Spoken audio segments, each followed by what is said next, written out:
The administration of former U.S. President Donald Trump has outlined a two-phase plan to impose tariffs on Canadian goods, reigniting tensions between the two neighboring nations.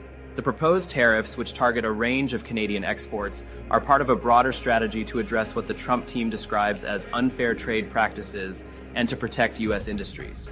This move has sparked concerns about the potential economic impact on both sides of the border and the future of U.S.-Canada trade relations. Subscribe to this YouTube channel to stay updated.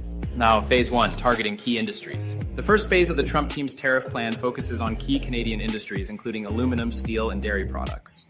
These sectors have long been points of contention in U.S.-Canada trade relations. The Trump administration argues that Canada's policies in these areas disadvantage U.S. producers and undermine fair competition. Aluminum and steel.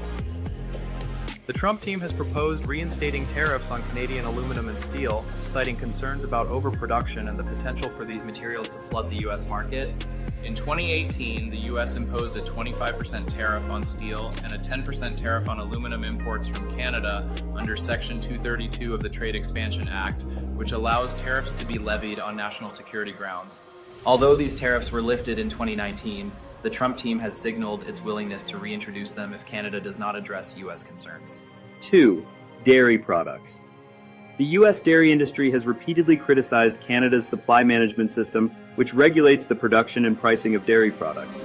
The Trump team has threatened to impose tariffs on Canadian dairy exports, arguing that the system limits access for U.S. farmers to the Canadian market. This issue was partially addressed in the United States-Mexico-Canada Agreement, USMCA, but the Trump administration believes further action is necessary. Phase 2, expanding tariffs to other sectors. The second phase of the tariff plan involves expanding the scope of tariffs to include additional Canadian exports such as lumber, automobiles, and renewable energy products. This phase is designed to exert maximum pressure on Canada to comply with U.S. demands and to protect a broader range of U.S. industries. 1. Softwood lumber. The U.S. and Canada have a long-standing dispute over softwood lumber, with the U.S. accusing Canada of subsidizing its lumber industry and selling products at unfairly low prices. The Trump team has proposed increasing tariffs on Canadian softwood lumber, which could significantly impact the Canadian forestry sector and raise costs for U.S. home builders. 2. Automobiles. The Trump administration has also floated the idea of imposing tariffs on Canadian automobiles and auto parts. This move would directly affect the integrated North American auto industry, which relies heavily on cross-border supply chains. The Trump team argues that tariffs are necessary to protect U.S. automakers and preserve jobs in the sector. 3. Renewable energy products. In a surprising addition to the tariff plan, the Trump team has targeted Canadian renewable energy products, such as wind turbines and solar panels. This reflects the administration's broader skepticism of renewable energy and its commitment to supporting traditional energy industries, such as coal and oil. Economic and political implications. The Trump team's tariff threats have raised concerns about the potential economic impact on both the U.S. and Canada. Tariffs on Canadian goods could lead to higher prices for U.S. consumers and disrupt supply chains in key industries. For Canada, the tariffs would pose a significant challenge to its export-dependent economy, particularly in sectors like aluminum, steel, and lumber. The proposed tariffs also risk straining the U.S.-Canada relationship, which has historically been one of the closest and most productive bilateral partnerships in the world. The two countries share the longest international border and are each other's largest trading partners, with bilateral trade totaling over $700 billion annually.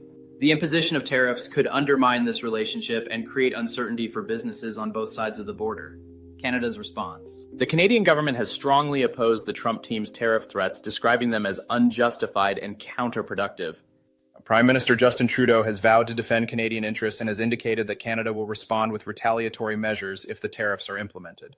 In 2018, when the U.S. imposed tariffs on Canadian steel and aluminum, Canada responded with tariffs on U.S. products, including whiskey, orange juice, and steel. A similar response is likely if the Trump team moves forward with its latest tariff plan. Canada has also emphasized the importance of the USMCA, which was negotiated to modernize and strengthen North American trade relations. The Canadian government has called on the U.S. to respect the terms of the agreement and to resolve disputes through dialogue rather than unilateral actions. Broader context, Trump's trade policy.